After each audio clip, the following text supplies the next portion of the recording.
Welcome to Vulnerable Relationships. I, 32 female, with my husband, 39 male, together for 6 years, married for 3, and our sex life disappeared. He swears he's attracted to me, and I'm not sure what to believe or do. Before I get into this, I want to stress that I know there's something wrong with my relationship. I just have no idea how to approach it or what to do at this point. My husband and I started dating 6 years ago, and we were married for the last 3 years. We had a very active sex life when we were first dating. We'd have some weekends where we were almost living in bed 3 times a day. About a year and a half into the relationship, he asked to move in together, and we got engaged shortly after. Once we were engaged, our sex life screeched to an immediate halt. I kept bringing it up, and he would say he thought it was because we both moved from drafty houses to a high-end apartment, and we'd be snuggled all the time for warmth, which would lead to sexy times. But I also noticed if I tried to sext or make flirty comments, he'd change the subject pretty quickly. I chalked things up to wedding nerves, and we got married.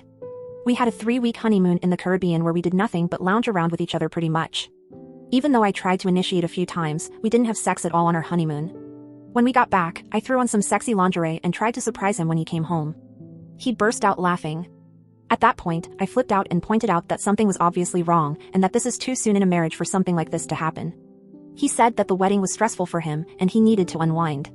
At this point, one of my friends mentioned that something seemed different about my husband. None of them were in the loop as to everything going on. After this continued the same way, I brought it up again. He said that the truth is that he feels trapped in the apartment with me. We both went from living in houses to living in a 1-bedroom together. That seemed fair enough, and we bought a house together. This did not change our situation in terms of the bedroom, but since we keep money separate, I do not recommend it. I have student loans, and houses are expensive.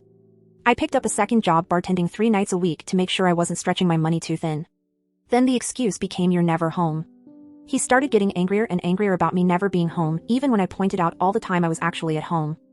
I went out with my friends less frequently to make sure I was around and available, but all that did was kill my social life and not boost our relationship. Then it started getting worse. I would get home from my bartending shift, and he'd start yelling at me. It usually started with "you are never home," but was pretty erratic.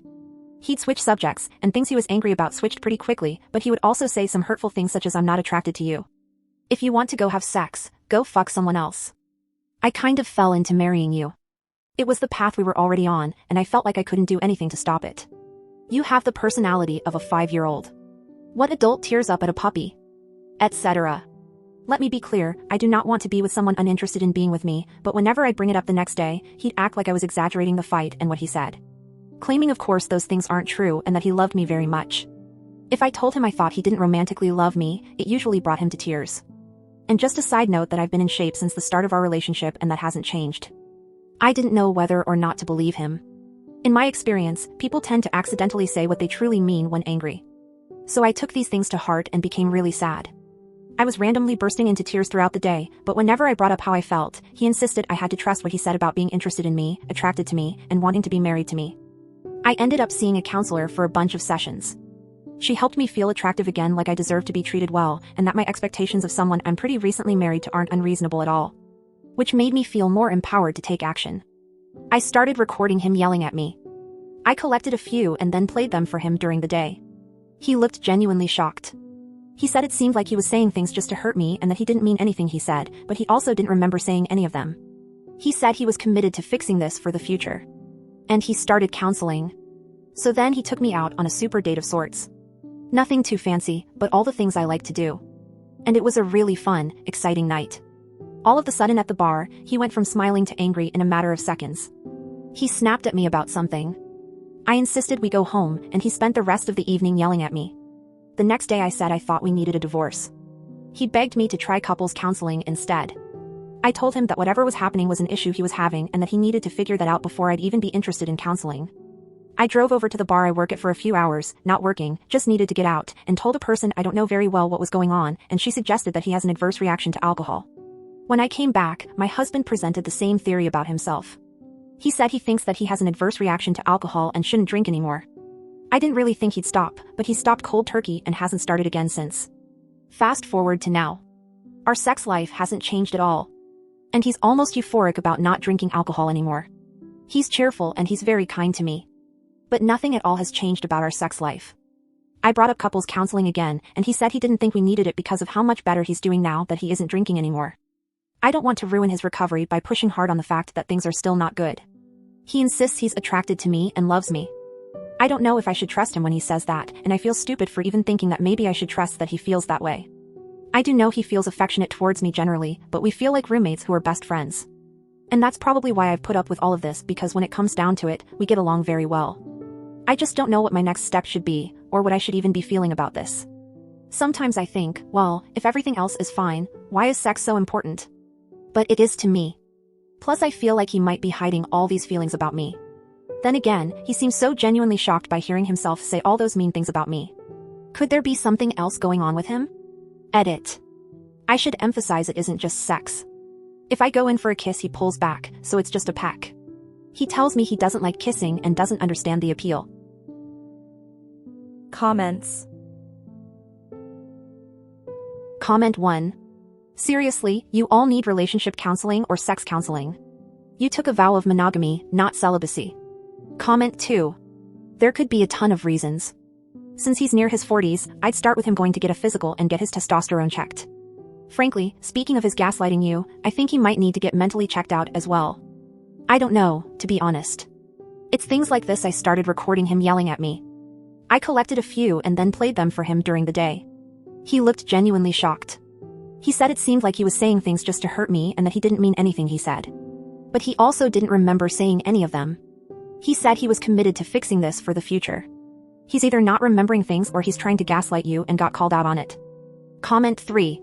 So this might be a dumb question, but could he be gay? I mean, I just have a hard time believing someone wouldn't have sex on their honeymoon and then try to justify it. But yeah, nothing about this is even close to normal. I'm glad his yelling is under control, but the hurtful things he said must have come from somewhere in his head. I would say you should have a talk with him about this, but it sounds like you already have many times. This sounds like sort of a lost cause to me. He doesn't value sex as much as you do, and you are by no means abnormal or wrong for wanting that. Update. 2 years later. I know my original post is so old, but the biggest update only recently happened. My therapist suggested I post about it here to help sort out how I feel right now and also as a warning to other people. I feel like I have grown so much in the last few years and maybe I'm a bit less naive or a bit more bitter, however you'd like to put it. Through interacting with the comments, I came up with an ultimatum I would give my husband. 1. He needed to get a physical exam. 2. He sees a psychological therapist. 3. We attend couples counseling. I decided ahead of time that he'd have to do the legwork for this already. I had already done so much legwork for this relationship and I wanted to make sure I didn't hold his hand through this either. He took it surprisingly well for what the conversation was. There were tears on both sides, but he agreed that yes, he would be willing to do these things for the sake of the relationship. And then days passed. And a week passed. I finally brought it up again and it caused a minor fight where he told me he needed to do this sort of stuff on his own time. A few more weeks passed. I realized that he did not care enough to do something about this. It was a hard thing to realize, but it was clear as day. I headed over to a friend's house to talk things out, clear my head, and come up with a plan for a divorce. I drove home and a few minutes before I arrived he got a phone call that his sister was in a coma and dying. I had booked his tickets to go see her. She passed away a few hours after he saw her. She left behind 2 teenage girls who we were now partially responsible for. So I pushed my pain down and decided to be the best aunt I could to these 2 girls. I also got myself a dog, best decision ever in the situation, to keep my spirits up. I worked hard at this and felt like my husband and I were getting closer in the process. More recently I started realizing that everything we were doing for the girls was initiated through me, not him. He was getting annoyed at me for making a big deal over surprise care packages their school suggested we send in and other things like that. I was starting to resent that he wasn't caring for his nieces the same way I was. On the youngest niece's graduation day, I asked him if he thought the other parents there would be getting flowers for the graduates and if that's something we should do. This was when he lost it at me. It was a string that started with him yelling about how I get too concerned about these sorts of things and ended with a rant about how I buy too many crackers when company comes over for dinner. This started changing the lens I was looking at him with again. Also at this point, I felt like my nieces had launched into the world with lives of their own. I started re-seeing the eye rolls when I talked. The cutting remarks about my intelligence, and the utter lack of sex. So I started talking to people. I started seeing a therapist, and together we all came up with a plan to discuss everything with him, probably ending in divorce, though I never took that as a definite. I decided we had a different view of what a relationship and marriage should be. I planned to present that to him calmly and let him give his opinion of how he sees things. I had a work trip, so I took the time to recoup. I went on a long hike, and even though I'm not religious, I prayed the whole damn time about this. So when I got home, in the calmest and most even way I could, I explained the situation as I saw it and asked for his feedback. My friends and I rehearsed what would happen if he cried and begged for a chance to change, or what to do, or rather where to go if he got really angry. But nothing prepared me for his reaction. He agreed with me. He said that everything felt forced on him and that this wasn't a natural relationship. That he married me because that was the path he was on, and since he wasn't planning on having kids, it's not like that mattered all that much. In fact, he prefers being alone generally. He then finished by asking if I thought we should get couples counseling. I calmly said that, given what he just said, I didn't think that was an option. He immediately started trying to talk about the next steps, who gets what, etc. He brought up that he could probably technically fight for alimony, but that he wouldn't, and said he wouldn't fight for my dog if I don't fight to go after his separate finances. I think this was the most painful in-the-moment reaction I could have had from him. I told him I would give him some space that night, so I drove to my friend's house and cried my eyes out. His not fighting is ultimately better in the long run, but it's really hard to realize that your husband of 5 years and partner for 8 never really loved or cared for you. I should have listened to my gut all along. We had that talk last night. I'm currently sitting in a coffee shop, typing this all out. I'm a relatively attractive person, and I channeled my frustrations over the last few years into lifting and working out almost every day. So I'm hopeful when it comes to love in the future. I don't know what my next step is. I might drive to my brother's. I might look for a storage facility. It's a bit overwhelming to think about. Overall, I'm so grateful this is happening now, and that I won't be looking back at my life when I'm 85 years old, disappointed that it never really started. I have my life in front of me, and it's a big and scary place. But after I finish crying my eyes out, it's one step in front of the other. I'd like to thank everyone for all the help and advice. Thanks for watching the video. Please consider leaving a like and subscribing. See you in the next video.